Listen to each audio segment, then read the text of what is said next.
ವೀಕ್ಷಕರೇ, Hamas Israel ಯುದ್ಧದ ಇತ್ತೀಚೆಗಿನ update ಹೀಗಿದೆ. ಇಸ್ರೇಲ್ ದಾಳಿಯಿಂದ ಗಾಜಾದಲ್ಲಿ ಅಸುನೀಗಿದವರ ಸಂಖ್ಯೆ 34,356 ಆಗಿದೆ. ಇದೇ ವೇಳೆ ಗಾಜಾದ ಮೇಲೆ ಇಸ್ರೇಲ್ ನಡೆಸುತ್ತಿರುವ ವಂಶಹತ್ಯೆಯ ವಿರುದ್ಧ ಅಮೆರಿಕದ ಕ್ಯಾಂಪಸ್ಗಳಲ್ಲಿ ವಿದ್ಯಾರ್ಥಿಗಳು ನಡೆಸುತ್ತಿರುವ ಪ್ರತಿಭಟನೆ ತೀವ್ರ ಸ್ವರೂಪ ಪಡೆದುಕೊಂಡಿದೆ. ಮಾತ್ರವಲ್ಲ, ಇಡೀ ವಿಶ್ವದಾದ್ಯಂತ ಹರಡಿದೆ. ಹಲವಾರು ದೇಶಗಳಲ್ಲಿ ಇವತ್ತು ಕ್ಯಾಂಪಸ್ ಪ್ರತಿಭಟನೆಗಳು ನಡೆಯುತ್ತಿದ್ದು, ಇಸ್ರೇಲ್ನ ಗಾಜಾದ ಮೇಲಿನ ದಾಳಿಯನ್ನ, ವಂಶಹತ್ಯೆಯನ್ನ ವಿದ್ಯಾರ್ಥಿಗಳು ಖಂಡಿಸ್ತಾ ಇದ್ದಾರೆ. ಪ್ಯಾರಿಸ್ ಇನ್ಸ್ಟಿಟ್ಯೂಟ್ ಆಫ್ ಪೊಲಿಟಿಕಲ್ ಸ್ಟಡೀಸ್ನಲ್ಲಿ ಕಳೆದ ದಿವಸ ವಿದ್ಯಾರ್ಥಿಗಳು ಫಲಸ್ತೀನ್ ಧ್ವಜ ಮತ್ತು ಫಲಸ್ತೀನ್ನ ರಾಷ್ಟ್ರೀಯತೆಯ ಸಂಕೇತವಾದ ಕಫಿಯ ಒದ್ದು ಪ್ರತಿಭಟನೆ ನಡೆಸಿದರು. ಪ್ಯಾರಿಸ್ನ ಸೊಬೋನ್ ವಿಶ್ವವಿದ್ಯಾನಿಲಯದಲ್ಲಿ ಕೂಡ ಪ್ರತಿಭಟನೆ ನಡೆಯಿತು. ವಿಶ್ವವಿದ್ಯಾನಿಲಯದ ಪ್ರವೇಶ ದ್ವಾರದಲ್ಲಿ ವಿದ್ಯಾರ್ಥಿಗಳು ಪ್ರತಿಭಟನೆ ನಡೆಸಿ ಅಡ್ಡಿಪಡಿಸಿದ್ದಾರೆ. ಫಲಸ್ತೀನ್ ಅಧಿಕಾರಿಗಳು ಹೇಳುವ ಪ್ರಕಾರ ಇಸ್ರೇಲ್ನ ದಾಳಿಯಿಂದ ಒಟ್ಟು ಮೃತಪಟ್ಟವರ ಸಂಖ್ಯೆ 34,356 ಆಗಿದೆ. ಅತಿ ಕೊನೆಯಲ್ಲಿ ಗಾಜಾದ ಅಲ್ ಸುವೈದಾ ಅಲ್ ಮುಗರಾಕ್ನಲ್ಲಿ ವಾಯು ದಾಳಿಯನ್ನ ಇಸ್ರೇಲ್ ನಡೆಸಿತು ಎಂದು ಅಲ್ ಜಜೀರಾ ವರದಿ ಮಾಡಿದೆ.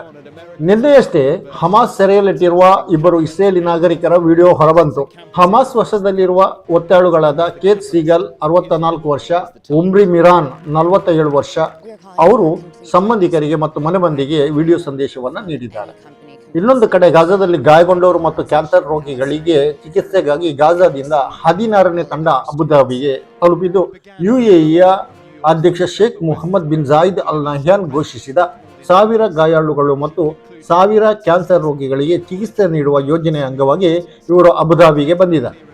ಈಜಿಪ್ಟ್ನ ಅಲ್ ಆರಿಶ್ ವಿಮಾನ ನಿಲ್ದಾಣದ ಮೂಲಕ ತುರ್ತು ಚಿಕಿತ್ಸೆ ಅಗತ್ಯವಿರುವ 51 ಕುಟುಂಬಗಳನ್ನು ಅಬುಧಾಬಿಗೆ ಕರೆತಂದದ್ದು.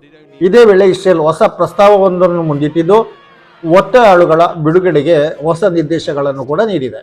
ಈಜಿಪ್ಟ್, ಕತಾರ್ಗಳ ಮೂಲಕ ಇಸ್ರೇಲ್ ಹೊಸ ಯುದ್ಧ ವಿರಾಮ ಪ್ರಸ್ತಾವ ಮುಂದಿಟ್ಟಿದೆ ಎಂದು ಹಮಾಸ್ನ ಗಾಜಾದ ಉಪಮುಖ್ಯಸ್ಥ ಖಲೀಲ್ ಅಲ್ ಹಯ್ಯಾ ತಿಳಿಸಿದರು. ಇಸ್ರೇಲ್ನ ಹೊಸ ಪ್ರಸ್ತಾವದಂತೆ 6 ವಾರಗಳ ಯುದ್ಧ ವಿರಾಮ ಆಗಬೇಕು. ಅದಕ್ಕೆ ಬದಲಿಯಾಗಿ ಹಮಾಸ್ 20 ಒತ್ತೆಯಾಳುಗಳನ್ನು ಇಸ್ರೇಲ್ಗೆ ಬಿಟ್ಟುಕೊಡಬೇಕು. ಇದು ಈ ಪ್ರಸ್ತಾವದ ಮುಖ್ಯ ನಿಬಂಧನೆಯಾಗಿದೆ. ಈ ಹಿಂದೆ 40 ಒತ್ತೆಯಾಳುಗಳ ಬಿಡುಗಡೆಗೆ ಅದು ಆಗ್ರಹಿಸಿತ್ತು. ಗಾಜಾದಿಂದ ಇಸ್ರೇಲ್ನ ಸೇನೆ ಹಿಂದೆ ಸರಿಯದೆ ಒತ್ತೆಯಾಳುಗಳ ಬಿಡುಗಡೆ ಮಾಡುವುದಿಲ್ಲ ಮತ್ತು ಕದನ ವಿರಾಮ ಒಪ್ಪಂದಕ್ಕೆ ಒಪ್ಪಿಗೆ ಇಲ್ಲ ಎಂದು ಹಮಾಸ್ ದೃಢವಾಗಿ ನಿಂತಿದೆ. ಇಸ್ರೇಲ್ನ ಟೆಲ್ ಅವೀವ್ ಸಮೀಪದ ರಮಲ್ಲಾದಲ್ಲಿ ರಸ್ತೆ ಅಪಘಾತವೊಂದರಲ್ಲಿ ಇಸ್ರೇಲ್ನ ರಾಷ್ಟ್ರೀಯ ಸುರಕ್ಷಾ ಸಚಿವ ಇಟಮರ್ ಬೆಂಗೀರ್ ಕಾರು ಅಪಘಾತಕ್ಕೊಳಗಾಗಿ ಗಾಯಗೊಂಡಿದ್ದಾರೆ. ಬೆಂಗೀರ್ ಮತ್ತು ಅವರ ಮಗಳು ಹಾಗೂ ಚಾಲಕ ಈ ಅಪಘಾತದಲ್ಲಿ ಗಾಯಗೊಂಡವರು. ಇದರಲ್ಲಿ ಬೆಂಗೀರ್ ಅವರ ಪುತ್ರಿ ತೀವ್ರವಾದ ಗಾಯಗೊಂಡಿದ್ದಾರೆ ಎಂದು ವರದಿಯಾಗಿದೆ.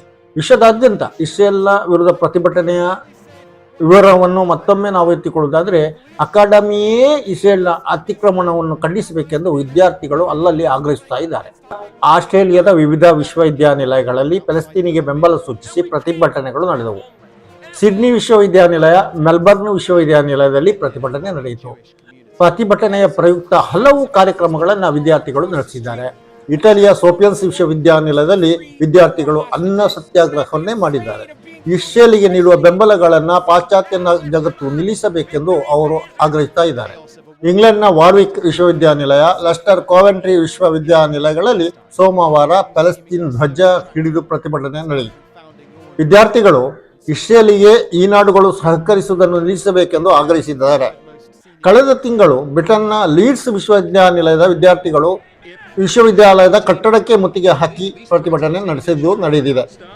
ನಿಮಗೆ ಗೊತ್ತಿರಲಿ ವೀಕ್ಷಕರೇ, ಇಸ್ರೇಲಿಗೆ ಅತಿ ಹೆಚ್ಚು ಸಹಕಾರ ನೀಡುವ ರಾಷ್ಟ್ರಗಳಲ್ಲಿ ಅಮೆರಿಕದ ನಂತರ ಇಂಗ್ಲೆಂಡ್ ಕೂಡ ಒಂದು. ಕೊಲಂಬಿಯಾ ಯೂನಿವರ್ಸಿಟಿಯಲ್ಲಿ ಏಪ್ರಿಲ್ 22ಕ್ಕೆ 70 ವಿದ್ಯಾರ್ಥಿಗಳು ಕ್ಯಾಂಪಸ್ಸಿನ ಹೊರಗೆ ಶುರು ಮಾಡಿದ ಪ್ರತಿಭಟನೆಯು ತೀವ್ರಗತಿಯಲ್ಲಿ ವಿಶ್ವದಾದ್ಯಂತ ಹರಡತೊಡಗಿದೆ. ಕೊಲಂಬಿಯಾ ಯೂನಿವರ್ಸಿಟಿಯ ಅಧಿಕಾರಿಗಳು ಪೊಲೀಸರ ಸಹಕಾರದಲ್ಲಿ ಪ್ರತಿಭಟಿಸುತ್ತಿದ್ದ ವಿದ್ಯಾರ್ಥಿಗಳನ್ನು ತೆರವುಗೊಳಿಸಿದರು. 100ಕ್ಕೂ ಹೆಚ್ಚು ಸಂಸ್ಥೆಗಳು ವಿದ್ಯಾರ್ಥಿಗಳ ಹೋರಾಟಗಳಿಂದಾಗಿ ಶಿಕ್ಷಣ ವಿಧಾನವನ್ನೇ ಬದಲಿಸಬೇಕಾಗಿ ಬಂತು. ಹಲವು ವಿಶ್ವವಿದ್ಯಾನಿಲಯಗಳು ಆನ್ಲೈನ್ ಪಾಠ ಶುರು ಮಾಡಿವೆ. ಕೆಲವು ಕಡೆ ಪದವಿ ಪ್ರದಾನ ಕಾರ್ಯಕ್ರಮಗಳನ್ನು ಕೂಡ ಮುಂದೂಡಲಾಗಿದೆ. ಫಲಸ್ತೀನ್ ಧ್ವಜ, ಫಲಸ್ತೀನ್ ರಾಷ್ಟ್ರೀಯತೆಯ ಪ್ರತೀಕವಾದ ಕಫಿಯಾ ಅಂದರೆ ಕಪ್ಪು ಬಿಳಿ ಬಟ್ಟೆ ಧರಿಸಿ ವಿದ್ಯಾರ್ಥಿಗಳು ಮತ್ತು ಪ್ರೊಫೆಸರ್ಗಳು ಹಾಗೂ ಮಾಧ್ಯಮಗಳವರು ಕೂಡ ಫಲಸ್ತೀನಿಗೆ ಬೆಂಬಲ ಸೂಚಿಸಿ ಪ್ರತಿಭಟನೆ ನಡೆಸಿದ್ದಾರೆ. ವಾಷಿಂಗ್ಟನ್ ಡಿಸಿಯ ಜಾರ್ಜ್ ಟೌನ್ ಯೂನಿವರ್ಸಿಟಿಯ ವಿದ್ಯಾರ್ಥಿಗಳು ತಮ್ಮ ಯೂನಿವರ್ಸಿಟಿಯಿಂದ ಸಮೀಪದಲ್ಲಿರುವ ಜಾರ್ಜ್ ವಾಷಿಂಗ್ಟನ್ ಯೂನಿವರ್ಸಿಟಿಗೆ ಜಾಥವನ್ನು ಮಾಡಿದರು. ಪ್ರಥಮ ಅಮೆರಿಕ ಅಧ್ಯಕ್ಷ ಜಾರ್ಜ್ ವಾಷಿಂಗ್ಟನ್ ಪ್ರತಿಮೆಯ ಹತ್ತಿರದಲ್ಲಿ ಪ್ಯಾಲೆಸ್ತೈನ್ ಧ್ವಜವನ್ನು ಹಾರಿಸಿದರು. ವಂಶ ಹತ್ಯೆ ಮತ್ತು ಪ್ಯಾಲೆಸ್ತೈನ್ನಲ್ಲಿ ವಸಾಹತು ನಿರ್ಮಾಣಕ್ಕೆ ತೊಡಗಿರುವ ಇಸ್ರೇಲ್ ಅನ್ನು ಕಟ್ಟಿ ಹಾಕಬೇಕು ಮತ್ತು ಅಲ್ಲಿನ ಅಕಾಡೆಮಿಕ್ ವ್ಯವಸ್ಥೆಗಳಿಗೆ ವಿಶ್ವವಿದ್ಯಾನಿಲಯಗಳು ಯಾವುದೇ ಸಹಕಾರವನ್ನು ನೀಡಬಾರದು. ಜಂಟಿ ಕಾರ್ಯಕ್ರಮಗಳನ್ನು ಯೋಜನೆಗಳನ್ನು ರೂಪಿಸುವುದನ್ನು ಕೈಬಿಡಬೇಕು. ಗಾಜಾದ ವಂಶಹತ್ಯೆಯನ್ನು ವಿಶ್ವವಿದ್ಯಾನಿಲಯದ ಮುಖ್ಯ ಸ್ಥಾನದಲ್ಲಿರುವವರು ಖಂಡಿಸಬೇಕು. ಸರ್ಕಾರದ ವಿರುದ್ಧ ಪ್ರತಿಭಟಿಸುವ ವಿದ್ಯಾರ್ಥಿಗಳನ್ನು ಬಂಧಿಸಬಾರದು, ಅಮಾನತುಗೊಳಿಸಬಾರದು. ಇವೆಲ್ಲವೂ ಕೂಡ ಪ್ರತಿಭಟನಾ ನಿರತ ವಿದ್ಯಾರ್ಥಿಗಳ ಬೇಡಿಕೆಯಾಗಿದೆ. ವೀಕ್ಷಕರೇ, ಒಂದು ಕಡೆ ಹಮಾಸ್ ಇಸ್ರೇಲ್ ಯುದ್ಧ ತೀವ್ರ ಸ್ವರೂಪದಲ್ಲಿ ಈಗಲೂ ಮುಂದುವರಿತಾ ಇದೆ. ಇಸ್ರೇಲ್ ಪ್ಯಾಲೆಸ್ತೈನ್ ಮೇಲೆ ದಾಳಿ ಮಾಡಿ ದಿನಕ್ಕೆ ನೂರಾರು ಪ್ಯಾಲೆಸ್ತೈನನ್ನ ಕೊಲ್ತಾ ಇದೆ. ಇನ್ನೊಂದು ಕಡೆ ಲೆಬನಾನ್ನ ಡಮಸ್ಕಸ್ನಲ್ಲಿ ಇರಾನ್ನ ದೂತಾವಾಸಕ್ಕೆ ಇಸ್ರೇಲ್ ದಾಳಿ ಮಾಡಿದ್ದರಿಂದ ಇರಾನ್ ಮತ್ತು ಇಸ್ರೇಲ್ ನಡುವೆ ಉದ್ವಿಗ್ನ ಸ್ಥಿತಿ ಇದೆ. ಅಮೆರಿಕ ಇರಾನ್ ಮೇಲೆ ದಾಳಿ ಮಾಡಬಾರ್ದು ಎನ್ನುವಂತಹ ಎಚ್ಚರಿಕೆ ಕೊಟ್ಟದ್ದರಿಂದ ಜಾಗತಿಕ ಯುದ್ಧ ಆಗುವುದು ಒಂದು ಹಂತದಲ್ಲಿ ತಡೆ ಹಿಡಿಯಲ್ಪಟ್ಟಿತು ಎಂದು ಹೇಳ್ಬೋದು. ಒಟ್ಟಿನಲ್ಲಿ ಇಸ್ರೇಲ್ನ ತಂಟೆ ಮುಂದುವರಿತಾ ಇದೆ. ಜಗತ್ತಿನಲ್ಲಿ ವಿದ್ಯಾರ್ಥಿಗಳು ಜನಸಾಮಾನ್ಯರು ಪ್ರತಿಭಟನೆ ನಡೆಸ್ತಾ ಇದ್ದಾರೆ. ಆದರೆ ಆ ರಾಷ್ಟ್ರಗಳನ್ನಾಳುವವರು ದೀರ್ಘ ಮೌನದಲ್ಲಿದ್ದಾರೆ. ಪ್ಯಾಲೆಸ್ತೈನ್ನ ಮೇಲೆ ಇಸ್ರೇಲ್ನ ದಾಳಿ ನಿಂತಿಲ್ಲ.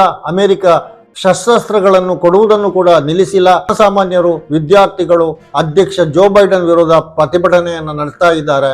ಒಟ್ಟಿನಲ್ಲಿ ಈ ಯುದ್ಧ ಯಾವಾಗ ಕೊನೆಗೊಳ್ಳುತ್ತೆ ಎನ್ನುವುದೇ ಈಗ ಯಕ್ಷ ಪ್ರಶ್ನೆಯಾಗಿ ಉಳಿದುಕೊಂಡಿದೆ. ವಿಶ್ವ ಯುದ್ಧ ಸ್ಫೋಟಿಸಿದ್ರೆ ಜನರ ಸಾವು ನೋವುಗಳು ಸಂಭವಿಸುವುದು ಮಾತ್ರ ಅಲ್ಲ, ಪ್ಯಾಲೆಸ್ತೈನಿಯರ ಸಾವು ನೋವುಗಳು ಸಂಭವಿಸುವುದು ಮಾತ್ರ ಅಲ್ಲ, ವಿಶ್ವದ ಆರ್ಥಿಕ ಸ್ಥಿತಿ ಕೆಳಮಟ್ಟಕ್ಕೆ ಕುಸಿದು ಇಡೀ ವಿಶ್ವಕ್ಕೆ ದೊಡ್ಡ ಹೊಡೆತ ಆಗಲಿದೆ. ಆದ್ದರಿಂದ ಯುದ್ಧಖೋರರ ಈ ದುಷ್ಟ ಕೃತ್ಯ ಜಗತ್ತನ್ನೇ ತಲ್ಲಣಗೊಳಿಸುವುದಂತೂ ಖಚಿತ, ಖಂಡಿತ. ವೀಕ್ಷಕರೇ, ನಿಮ್ಮ ಅಭಿಪ್ರಾಯ ಏನು? ಸುದ್ದಿಗೊಂದು ಕಾರ್ಯಕ್ರಮದಲ್ಲಿ ಇವತ್ತಿನ ಚರ್ಚೆ ಇಷ್ಟೇ. ಇನ್ನೊಂದು ಕಾರ್ಯಕ್ರಮದೊಂದಿಗೆ ಇನ್ನೊಮ್ಮೆ ನಿಮ್ಮ ಮುಂದೆ ನಾನು ಹೊರಪಂಚಿ. ಜೈ ಭಾರತ್.